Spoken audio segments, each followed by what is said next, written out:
Good morning, good afternoon, good evening. I've said on this platform that Zimbabwe is a failed state. And one of the consequences of the failed state is that the ordinary Zimbabweans are living in abject poverty. Over 50% of Zimbabweans are living in abject poverty. Millions have left the country as either economic refugees or political refugees, or both. Zimbabwe had the potential of becoming the South Korea of Africa when we gained our independence in 1980. But they've instead become the North Korea of Africa. And as we all know, North Korea is a failed state. How did this happen? In my opinion, is that we have failed to learn from what Dr. Kwame Nkrumah said, that we should seek first the political kingdom and the rest will be given unto us. In Zimbabwe, we have failed to secure our meaningful say in the governance of the country. And that's the reason why the country has blundered from pillar to post. 45 years after independence, and we have not learned the lesson. That is the tragedy of Zimbabwe. Ben, welcome to the program. Good day to you and good day to our viewers. Thank you for joining us.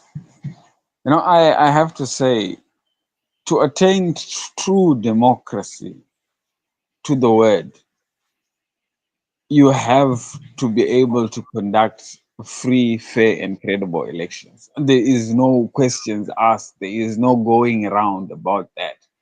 That is the position, and that will remain the same. And unfortunately, in Zimbabwe, we know how our elections are done and conducted. We have heard from outsiders who came to support the process, to see the process for themselves, and they have been giving damning reports each time to say, our elections are so flawed, are so illegal. They don't even, conform to our own constitution. They don't meet the standards set by the constitution, not only of Zimbabwe, but the entire region and the world. So definitely there is a problem. And once, we cannot get free, fair, and credible elections, it becomes difficult to get good governance. Because with good governance, you need to have leaders that are accountable to the people. When we ask questions and when we demand service delivery, it should be done. It is not supposed to be negotiated. Without that, we do not have anything, So I must agree to say Zimbabweans have been left with absolutely nothing because of the absence of true democracy, free, fair, and credible elections.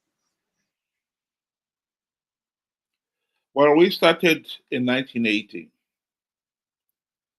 when the country gained its independence. The 1980 elections were not free, fair, and credible.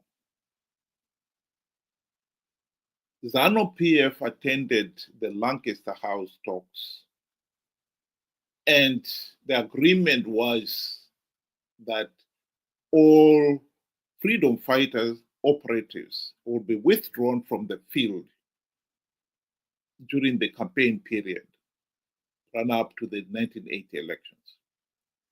Zanu PF did not withdraw all its operatives. Many were left in the field, and they were given the instruction that they must tell the people that if Zanu PF does not win, the Bush war would continue. Indeed, those operatives were so influential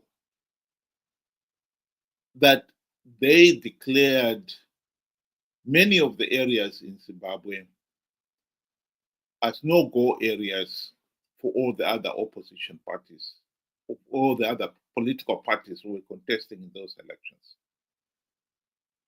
Whether we like to admit it or not, the truth of the matter is those elections were not free, fair, and credible. The people voted to end the Bush war. And as soon as Robert Mugabe and his friends got their feet under the desk, their number one priority was to consolidate their political power. And that is what they did. So Zimbabwe did not have free, fair, and credible elections in 1980. The idea of one man, one vote was thrown out of the window. And as soon as Zanu PF got into power, it created the de facto one-party state, which has survived to this day. We never had the political kingdom. We never had the meaningful say in the governance of the country. That is a historic fact.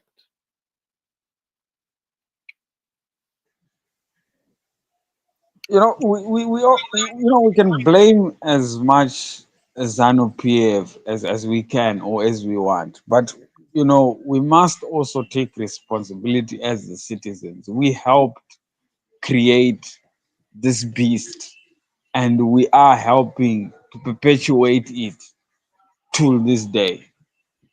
A question was posed just before Robert Mugabe took office, and they asked, what if he fails to deliver? The answers that came out there were, we don't want to think about it.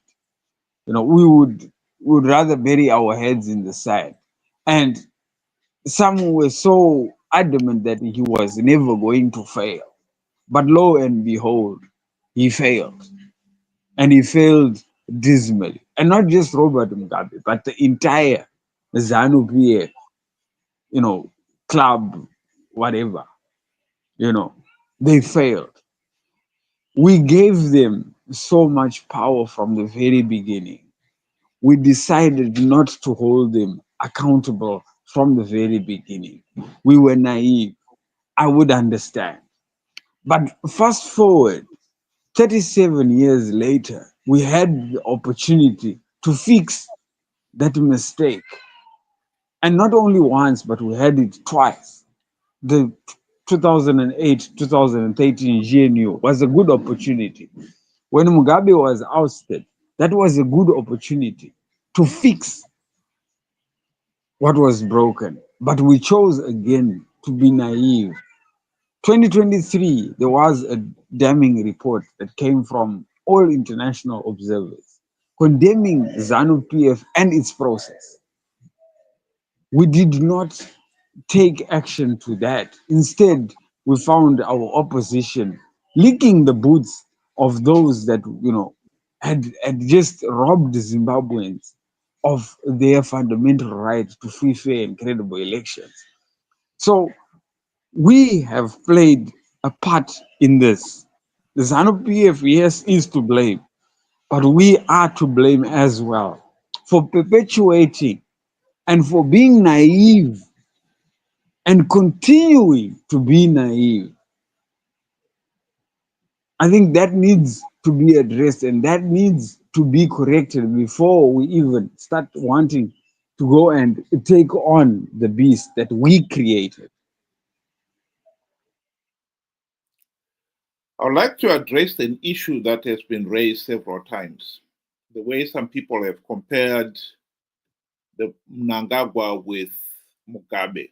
Let's listen to this video clip of Dr. Simba Makoni talking to Trevor Nuve.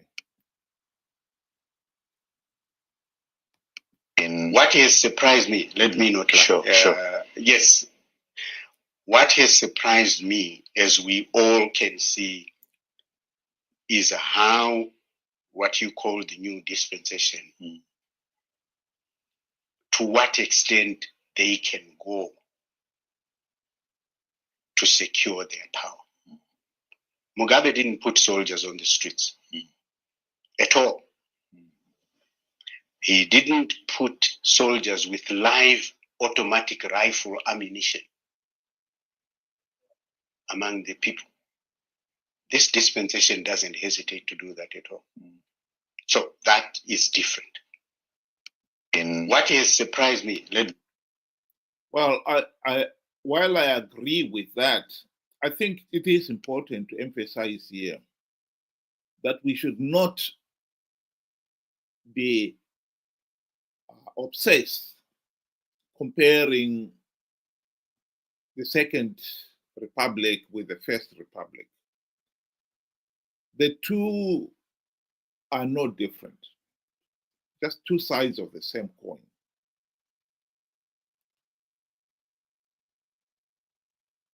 Dr. Makoni himself would be the first one to admit that the Kukura Wundi of 1983 to 1987 was the primary purpose of it was to force PF Zapu to give up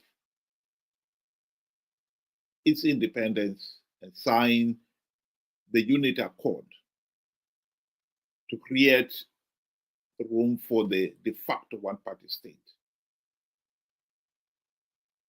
How many people were killed then? According to some estimate, over 20,000. So as much as there was no repeat of what happened in 1980, in 2018, when Mnangagwa ordered the shooting of people who protested the rigged elections. It was just a matter of the one republic, the First Republic did something else, and the Second Republic did something slightly different. But otherwise, it's the two sides of the same coin. I've often said that we should not compare Mugabe with Mnangagwa. Just as much as a mouse would not compare a black mamba with a cobra. They are the same. They are both deadly to the mouse. Both Zanu PF under Mugabe and Zanu PF under Mnangagwa have been deadly to the people of Zimbabwe. They have both denied the ordinary people of Zimbabwe a meaningful say in the governance of the country. And that is what is important here. We should not waste time trying to compare one with the other as if there is a world of difference between the two. What matters is neither Mugabe nor Mnangagwa has allowed the ordinary people of Zimbabwe to have a meaningful say in the governance of the country. And the consequences of that is that the people themselves have found without the political kingdom and then denied everything else. the abject poverty we're talking about earlier on,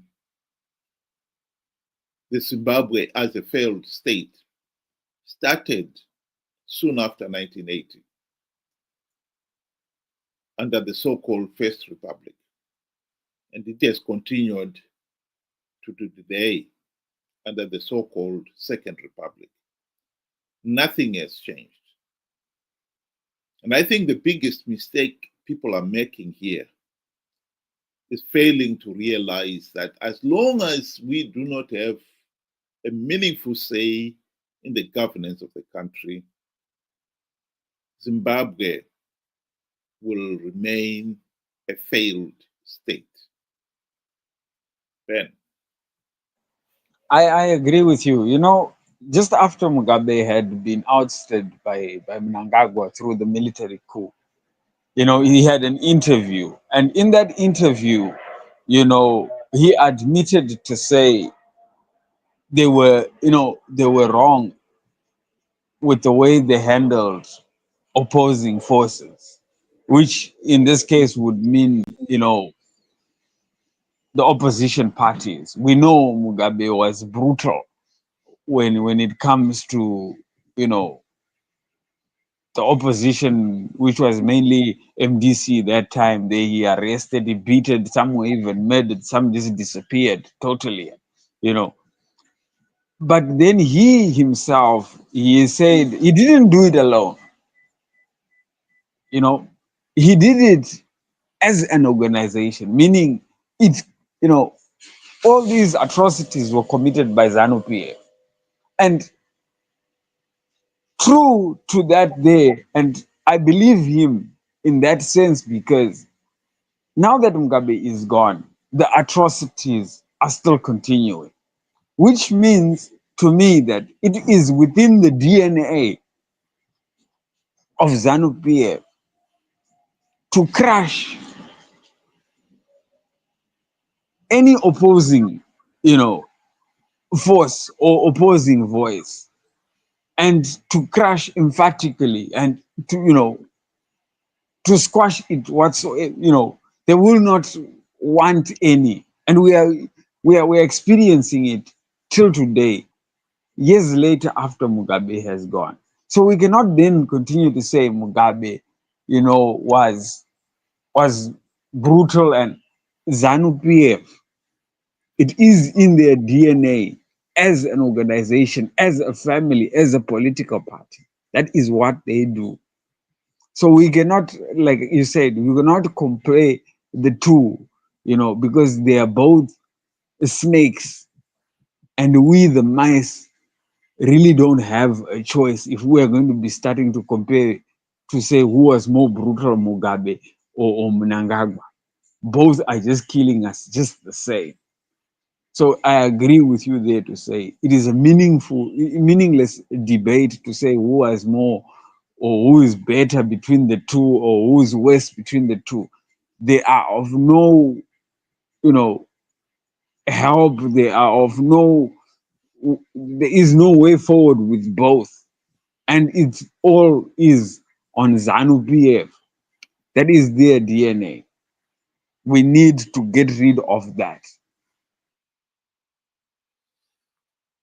Well, here is Margaret Dongo, herself a former freedom fighter, a former Zanu PF MP, and then she became an independent MP in her own right, speaking about why Zanu PF is keeping particularly the rural populace in Zimbabwe poor.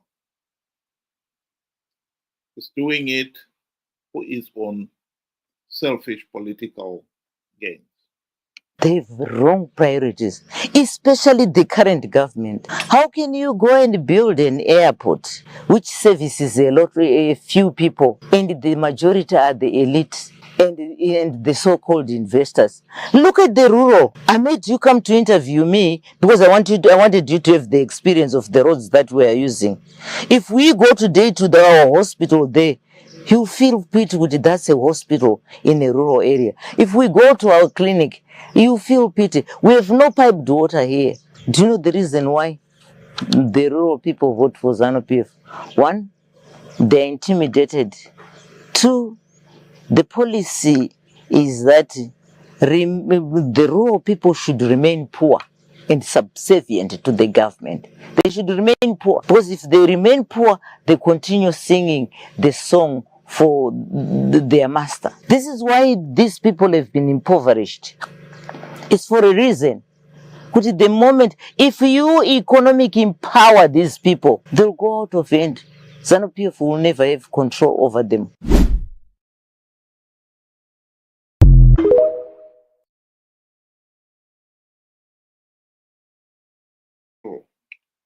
Reality that we are talking about here. If you fail to seek political empowerment, you will be denied everything else, including your economic rights. And that is exactly what is happening here. Zanu PF is deliberately keeping, particularly the rural people, poor. Because ever since 1980, Zanu PF has considered the rural areas its political stronghold. Why? Because it does not allow anybody else to operate in those rural areas.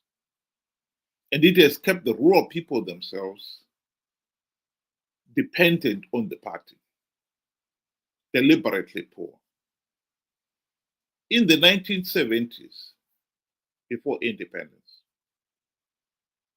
an economist and a banker, John Robertson,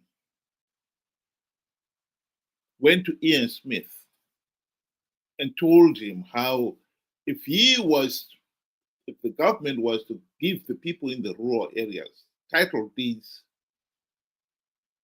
to the land on which their grass-thatched hut stands, it will give the people the confidence to invest, build better houses on that land, dig wells, build toilets. In other words, improve that piece of land and improve their lives. Ian Smith refused to give people title deeds and maintained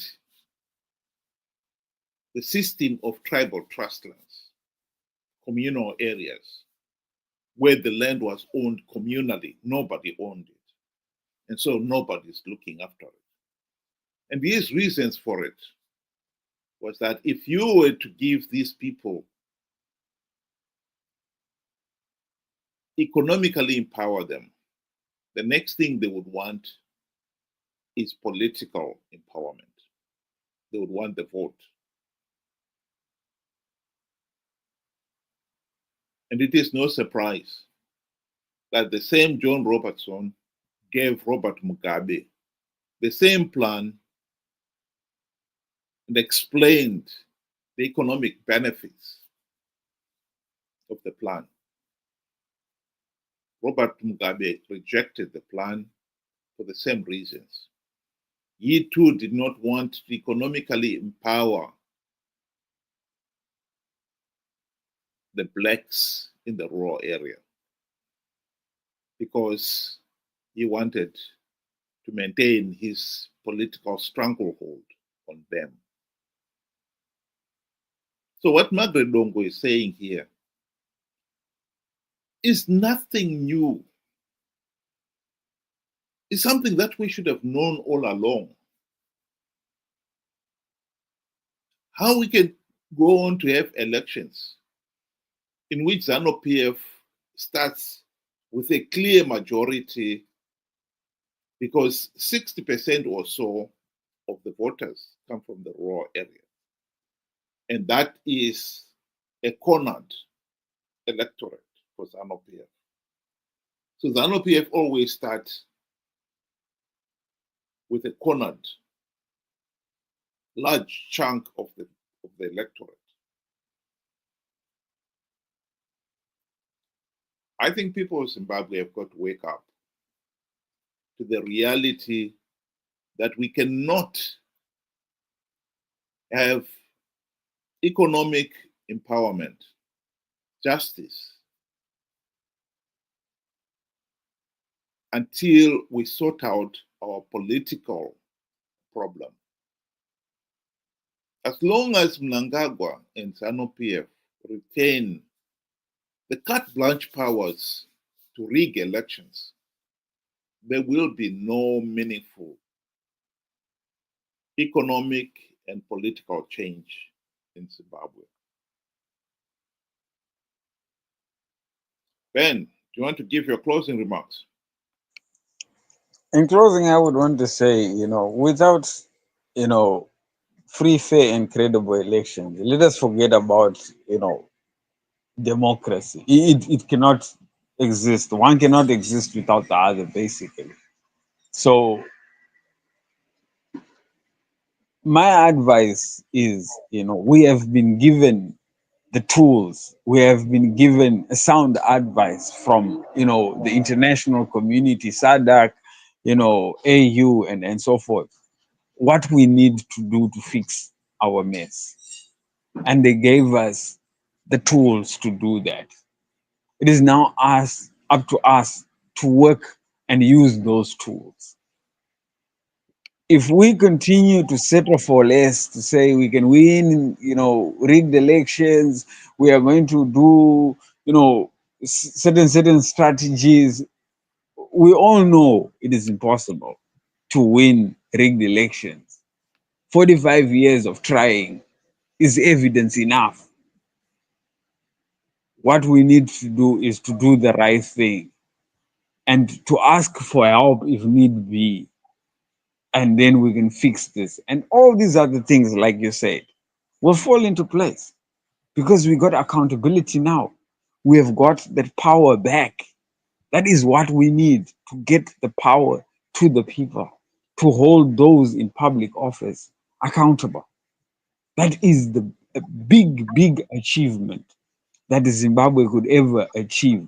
I think it would be second to independence.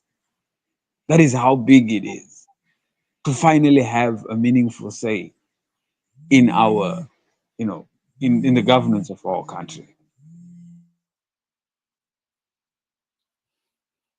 My concluding remarks would be, as much as we have talked endlessly about democracy being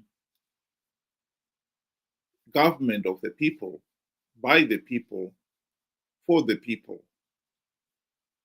it is in itself also encapsulating this very idea of political power.